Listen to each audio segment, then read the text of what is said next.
Assalamualaikum warahmatullahi wabarakatuh. Bismillahirrahmanirrahim. Selamat datang di video pembelajaran tematik tema 7, subtema 3, pembelajaran 1 dan 2 bersama Pak Agis ya. Baik. Di video ini kita mulai pembelajaran di subtema 3, tema 7 ya. Sebelum mulai, mari kita berdoa dulu demi kelancaran dan keberkahan kita melakukan PJJ ini ya. Bismillahirrahmanirrahim. Allahumma rabbi shodri shodri wa yassirli amri wahludatan bilisani yafqahu qawli. Rabbi zidni ilma warzuqni fahma. Raditu billahi robba wa bil islami dina wa bi muhammadin nabiyya wa rasula. Amin. Baik. Alhamdulillah kita bertemu lagi di video pembelajaran tematik ya. Sebelum mulai, Bapak sampaikan beberapa hal terkait kegiatan PJJ kita kali ini ya. Untuk kedepannya sebentar lagi kita akan melaksanakan PTS ya. Kita akan melaksanakan kegiatan PTS yang mana PTS ini masih seperti sebelumnya itu kita lakukan secara daring. Nah, namun ada yang berbeda. Untuk PTS kita kali ini kita akan melalui CBT di e-learning ya. Kalau misalkan kemarin kan waktu PAS itu di Google Form. Di Google Form, untuk kali ini kita semuanya melakukan di CBT e-learning ya. Jadi nanti ada waktunya di waktu ya. Jadi harus fokus mengerjakannya ya. Baik. Selanjutnya kita mulai aja ya. Untuk pelajaran kita kali ini kita berada di kegiatan pembelajaran bahasa Indonesia dan IPA ya, yaitu tentang peristiwa mengisi kemerdekaan ya. Buka halaman 125 ya, di situ ada subtema 3. Kemudian kalian buka lagi di halaman 127 pembelajaran 1. Nah, yang akan kita bahas kali ini yaitu yang pertama tentang surat undangan, kemudian menyimak percobaan, kemudian cara mengisi kemerdekaan, tugas pelajar atau tugas seorang pelajar ya, kemudian kosakata baru ya. Kecoret. Oke, baik, kita mulai langsung di yang pertama kita akan bahas yaitu surat undangan.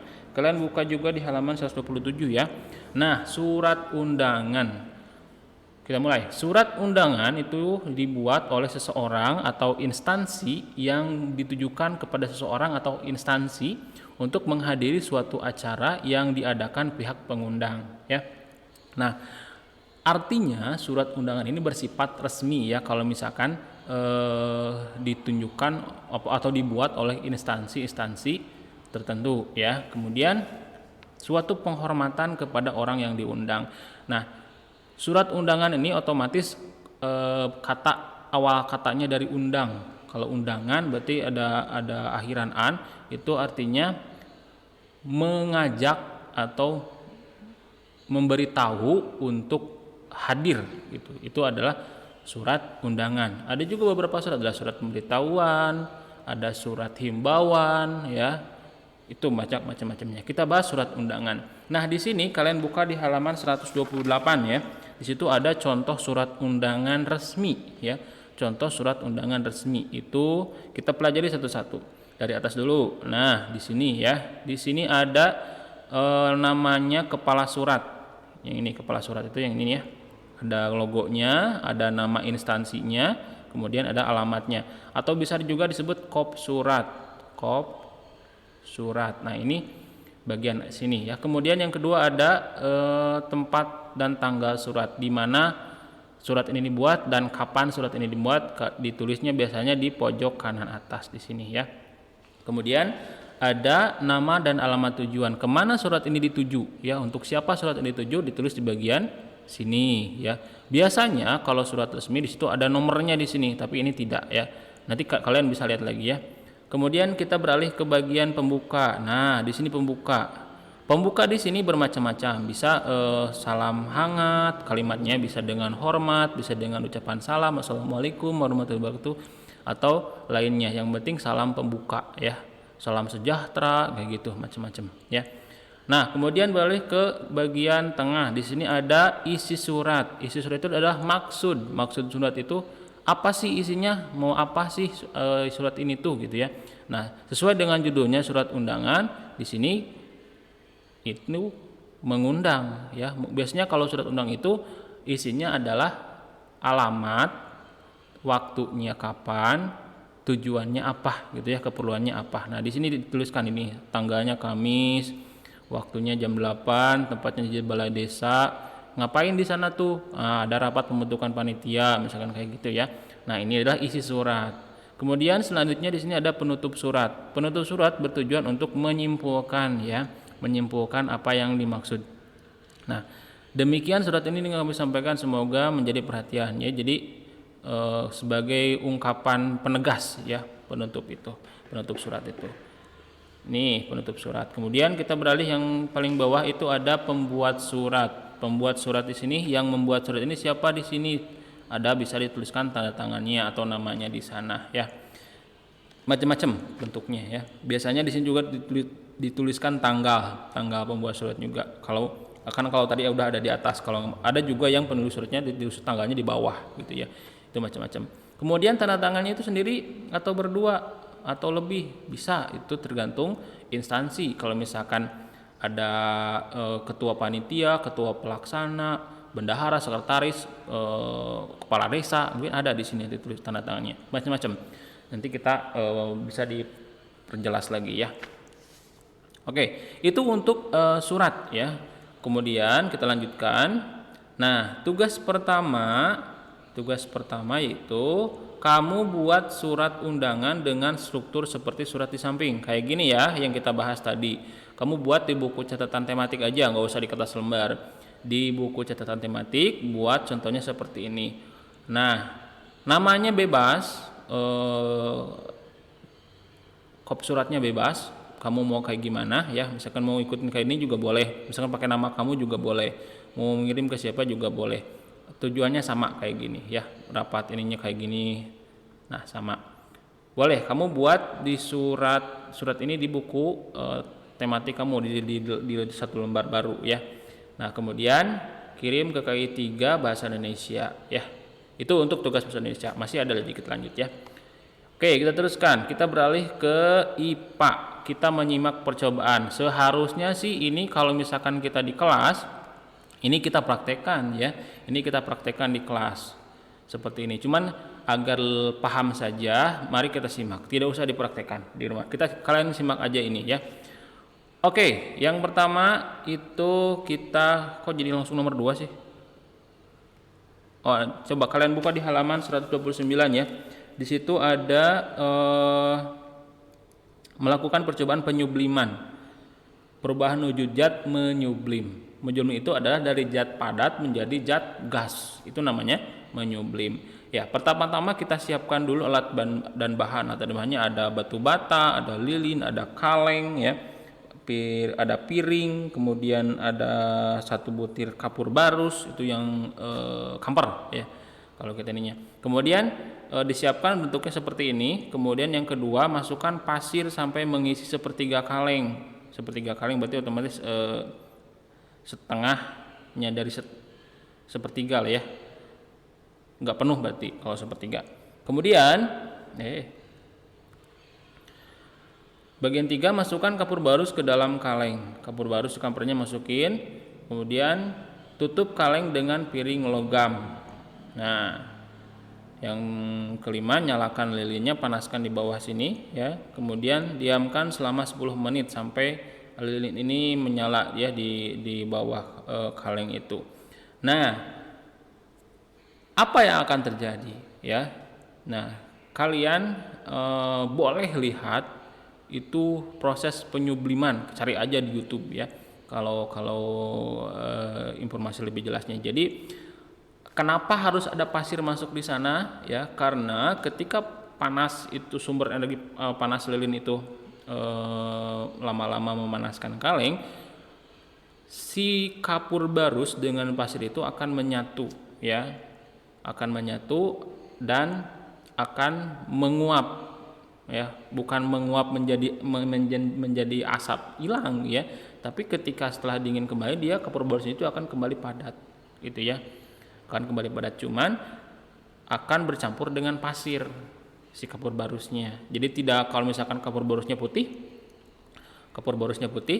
nah setelah dipanaskan dengan proses yang tadi menyubriaman tadi, itu akan warnanya akan berubah begitu ya. Itu saja, tidak usah dijawab pertanyaannya ya. Oke, kita lanjutkan. Ini kembali ke bahasa Indonesia. Cara mengisi kemerdekaan masa kini. Oke, waktu IPS kalian membahas tentang masa penjajahan, kemudian proklamasi, terus ke peristiwa pasca proklamasi, itu pembentukan PPKI, BPUPKI ya, sudah dibahas. Nah, sekarang kita beralih ke masa sekarang kita ya, sudah merdeka dari penjajahan. Nah, cara mengisi kemerdekaan masa kini. Yang pertama itu apa? Tadi di sini nih, ini berperan aktif. Maksud berperan aktif di sini, kalian itu jangan rebahan aja ya. Jangan kau rebahan di kamar. Kalau nggak di kamar, bosan di kamar, pindah ke kursi depan. Udah bosan di kursi depan, pindah ke halaman ya. Berbahan aja hidupnya tuh ya. Jadi kalian harus berperan aktif dalam kegiatan sosial ya. Misalkan kalau misalkan di rumah, orang tua kalian ya, khususnya kalau misalkan ada kegiatan kerja bakti, nah, ikut berpartisipasi ya. Kemudian ada kegiatan pengajian mungkin di rumah, ada kegiatan tabligh akbar ya, boleh ikut. Nah, di masa sekarang pandemi itu tidak boleh berkerumun atau tidak boleh melakukan kegiatan yang berkerumun. Lakukan hal yang baik yang lainnya yang bisa berpengaruh baik terhadap orang lain. Contohnya kita menjaga diri kita dari ancaman-ancaman yang tidak baik ya, khususnya untuk pandemi ini ya. Kemudian yang kedua, mencintai produk Indonesia. Ini ya, ada anyaman-anyaman, kerajinan-kerajinan yang dibuat asli dari Indonesia, itu lebih baiknya kita menggunakannya juga ya. Lebih baiknya kita menggunakannya juga. Nah, contohnya ini yang tadi yang sebelum dibahasnya, ada tuh anak kecil nih yang lagi bantu-bantu orang tua bersih-bersih kerja bakti ya. Oke, selanjutnya mencintai kesenian dan budaya. Kita berada di daerah Jawa Barat. Banyak sekali kesenian-kesenian, banyak sekali budaya-budaya di Jawa Barat yang patutnya kita lestarikan ya, demi mengisi kemerdekaan. Kemudian yang kedua, semangat berwirausaha. Itu kalau ini untuk kalian juga bisa ya, dari kecil atau dari mulai saat ini kalian mencoba belajar berwirausaha, itu berbisnis atau melakukan kegiatan ekonomi untuk menghasilkan sesuatu yang kita butuhkan ya, itu berwirausaha. Nah, selain itu yang paling kita sering lakukan tiap tahun dalam mengisi kemerdekaan Indonesia itu adalah melakukan perayaan-perayaan, festival-festival, lomba-lomba, kegiatan-kegiatan amal dalam waktu atau peringatan tanggal 17 Agustus ya. Misalkan itu suka rame tuh di setiap wilayah, di setiap daerah di lingkungan rumah kalian, mengadakan lomba-lomba, kemudian ada bakti sosial, ada festival-festival, banyak kayak gitu ya. Itu juga salah satu contoh dalam mengisi kemerdekaan ya. Apalagi kalau misalkan ketika pas hari kemerdekaan itu di televisi itu banyak iklan-iklan yang Indonesia gitu ya, yang membangun kebanggaan terhadap Indonesia. Itu juga salah satunya ya. Apalagi kalau tiap hari, wah itu keren banget iklan-iklan kayak gitunya ya. Baik, kita lanjutkan.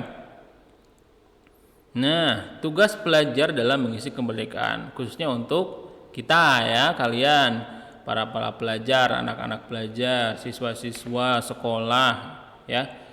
Apa sih tugasnya? Nah, untuk menjalankan kondisi bangsa Indonesia yang baik ke depannya, otomatis sebagai seorang pelajar kita harus belajar dengan sungguh-sungguh ya, belajar dengan sungguh-sungguh. Jangan jadi kamu rebahan terus ya. Harus belajar sungguh-sungguh dengan rajin ya. Nah, kalian baca, boleh di-pause dulu videonya ya. Kalian baca di buka halaman berapa ini? Halaman 135 ya. Halaman 135 kalian baca teks ini. Nah, kemudian kalian temukan kosakata barunya ya. Bapak di sini menemukan, atau kalian langsung garis bawahi juga ya di bukunya. Ada segenap, ada prestasi, ada optimal, ada patriot, ada renungan, ada mempaparkan, ada raga, kemudian ada lagi yang paragraf terakhir menyontoh. Sebentar dulu. Pen. Oke. Menyontoh, ikhlas, dan berkiprah. Nah, itu adalah kosakata baru yang mungkin kalian baru dengar ya, atau ada juga beberapa yang sudah kalian tahu artinya ya. Kemudian setelah kalian garis bawahi atau di stabilo ya, stabilo boleh, atau di garis bawahi juga boleh. Nah, isi tabel di halaman selanjutnya, di halaman 136. Di situ ada mencari kosakata baku dan tidak baku. Kalian salin aja yang ini yang sudah Bapak tulis di sini ya. Tulis dan isikan pada tabel ya, pada tabel. Misalkan di sini segenap, artinya itu semua segenap jiwa raga, seluruh jiwa raganya aku berikan, kayak gitu ya. Itu arti katanya. Kemudian prestasi. Prestasi itu artinya adalah yang dicapai, yang telah dicapai ya, yang telah didapat, itu prestasi. Kemudian optimal. Optimal itu adalah paling baik ya, bukan paling maksimal. Kalau maksimal beda lagi. Kalau maksimal itu mirip dengan segenap ya, cuman beda maksudnya. Kalau optimal ini paling baik, sesuai gitu ya. Kemudian ada patriot. Patriot itu adalah artinya pembela, yang membela negara kita, itu patriot ya artinya. Kemudian renungan. Renungan itu adalah hasil pemikiran. Kalau merenung sedang berpikir ya. Kemudian selanjutnya ada raga. Raga itu fisik atau tubuh ya. Kemudian ikhlas. Ikhlas itu adalah hati yang tulus, hati yang rendah hati ya, gitu ya. Kemudian berkiprah. Asal kata dari kiprah. Kiprah ini adalah melakukan semangat tinggi atau melakukan sesuatu hal kepada sesuatu hal lagi, itu berkiprah. Kemudian ada kosakata yang tidak bakunya, mempaparkan ya, atau menyontoh. Itu harusnya mencontoh atau memaparkan ya. Artinya kalau memaparkan ini adalah menyampaikan ya, menyampaikan. Kemudian mencontoh itu adalah mengikuti ya. Tulisannya jelek banget sih. Oke, kita tuliskan ya. Kalau sudah ditulis, kita tuliskan. Untuk selanjutnya masih dengan teks yang sama ya. Ada 3 paragraf yang harus kita isi pokok pikirannya. Yang pertama itu kalian tulis seperti ini di paragraf pertama ya. Seorang pelajar harus belajar dengan baik dalam mengisi kemerdekaan. Paragraf kedua, pejuang bangsa telah merebut kemerdekaan. Kemudian paragraf ketiga kamu tulis juga di sini apa? Belajar dituntut harus belajar dengan sungguh-sungguh ya. Oke, selanjutnya di sini ada masih percobaan ya, menyimak percobaan. Ini adalah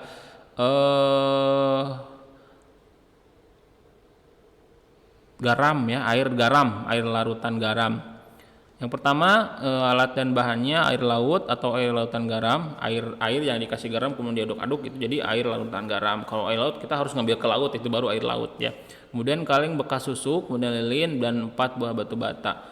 Nah, siapkan kondisinya seperti ini ya. Kemudian selanjutnya tuangkan air larutan garamnya atau air lautnya ke dalam kaleng. Kemudian kita yang selanjutnya menyalakan lilinnya, dan yang terakhir tunggu itu panas sampai airnya habis ya. Nah, yang terakhir apakah yang terjadi? Nah, Bapak pernah coba hal ini, pernah dipraktekkan waktu tahun lalu dengan kelas 5 yang tahun lalu juga ya. Nah, Ketika lama-kelamaan air larutan garam jika dipanaskan sampai airnya habis, sampai menguap habis, itu si garamnya itu akan mengendap ya, atau masih ada di bawah ininya, di bawah kalengnya itu ada butiran-butiran garam di sininya ya, ada butiran-butiran garam. Tapi airnya habis. Ya, itu dinamakan apa? Menguap ya, airnya menguap, tapi zat padat garam di sininya tidak ikut menguap. Gitu ya. Itu untuk percobaan ini. Boleh kalian juga dipraktekkan di rumah, coba aja ya kalau ada itu. Tapi hati-hati, soalnya ini ada apinya nih ya, ada apinya, takutnya kebakar nanti. Oke, selanjutnya kita rekap lagi tugasnya yang tadi ya. Kamu tugas yang pertama tadi membuat surat undangan berdasarkan contoh ya, itu kerjakan. Kemudian menuliskan kosakata baru yang tadi Bapak sudah tuliskan, kalian salin aja ke buku paketnya. Kemudian menuliskan isi paragraf juga sudah tadi kalian kerjakan ya. Kerjakan, kalau belum kerjakan sekarang ya, tidak usah dikirim ke e-learning ya. Tidak usah ya, tadi yang dikirim ke e-learning itu yang surat ya, yang surat kirim ke KI 3 ya, KI 3 Bahasa Indonesia.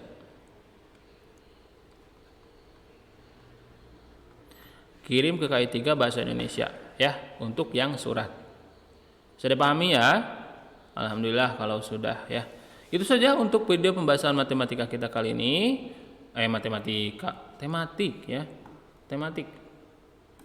Nah, itu saja untuk pembahasan kita tematik. Kita lanjutkan hari Senin untuk pembelajaran 3 dan 4 ya. Pembelajaran 3 dan 4. Terima kasih dari Bapak, mohon maaf bila ada salah-salah kata. Wassalamualaikum warahmatullahi wabarakatuh.